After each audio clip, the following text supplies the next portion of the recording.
Yes, welcome back, student.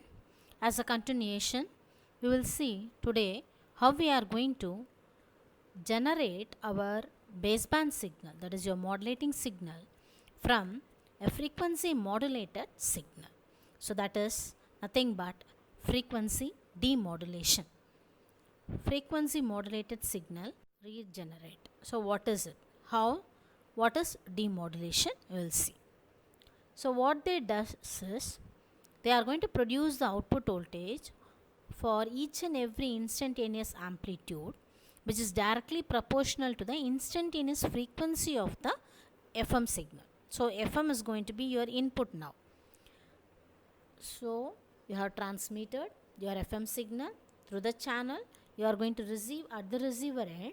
You have to demodulate it. So, demodulation in the sense we have to retrieve the original information signal which was transmitted.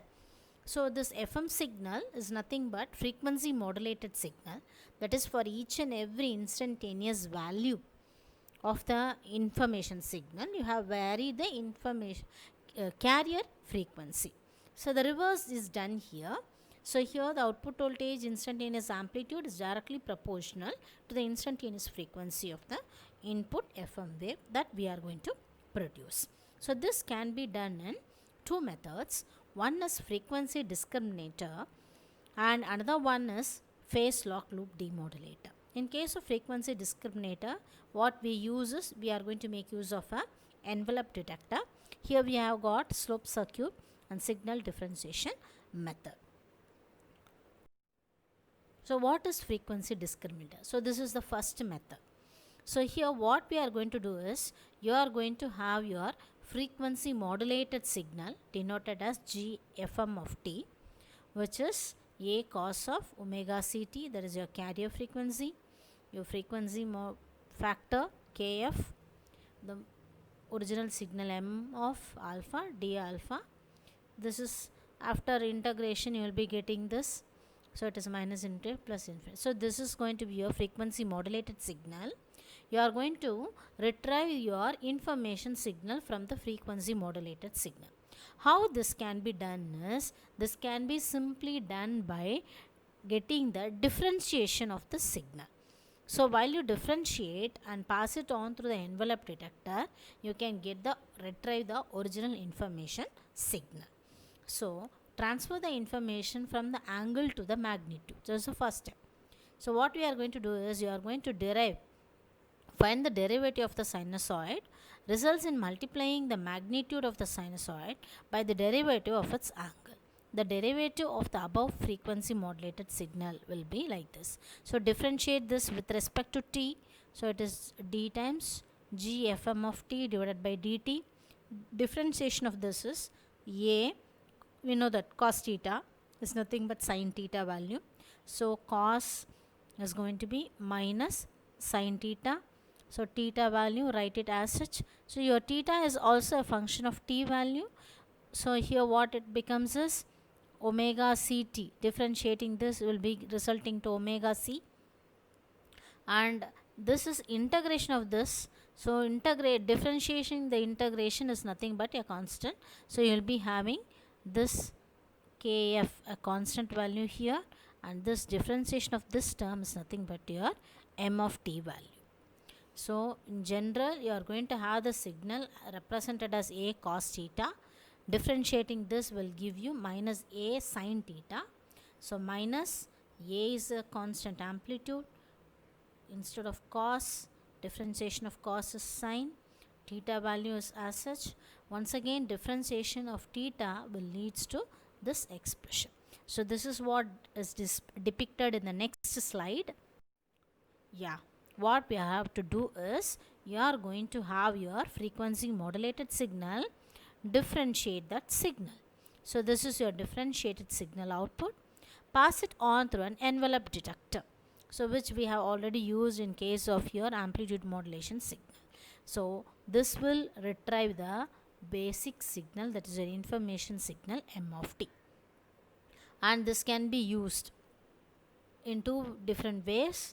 Your envelope detector, depending upon your omega c value, it is kf mp when it is less than omega c, or this term is greater than 0, the message is always represented by the positive term of the envelope. So this condition has to be maintained.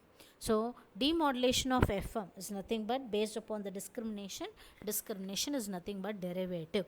You find the derivative of the signal, differentiate the signal with respect to t and pass it on through the envelope detector. You will be getting the information signal. Next, so what we have to do if it is going to be your phase modulated signal? How we are going to demodulate it? That is your phase modulation demodulation.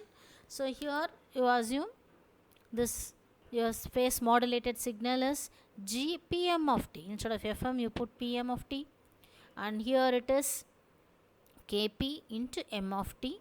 This is going to be the phase factor. So here differentiate this with respect to t. Once again A cos t becomes A sin t. So minus A sin theta values as such. Differentiating this is theta factor is omega c plus Kp. This is dm of t by dt. So when you integrate this dm of t by dt, you will be getting m of t factor. So you are going to have the same block diagram which we saw for your FM demodulator. You make the signal, phase modulated signal, apply it to a differentiator followed by an envelope detector, which is further followed by your integrated circuit. So the integration of this factor will lead to the basic information signal M of t. So this is the only difference between your FM and PM. In the previous lecture we have already seen how your FM and PM are interrelated. You are going to have phase modulation, from where you are going to generate FM, and from FM how you are going to generate PM. Those block diagrams you have already seen. There also the same principle is used, integration and differentiation. So similarly do the reverse operation while you demodulate the FM signal and the PM signal. The next method is phase lock loop. So here the name phase locked loop says that it is going to be a loop. So it is going to be a feedback path. So this we call it as loop. Locking in the sense you are going to lock the phase of the incoming signal with the modulated signal, demodulated signal. So you have to check what is the incoming phase, and after demodulation what is the phase. So once you are going to have the incoming signal and this difference, you are going to get locked to that particular frequency, that is going to be the resonance frequency, that we called as a phase lock loop. So here what a phase lock loop detector demodulator comprises of is, it comprises of a phase detector. So here only the phase of the incoming signal is compared. After demodulation it is going to be applied to a voltage control oscillator.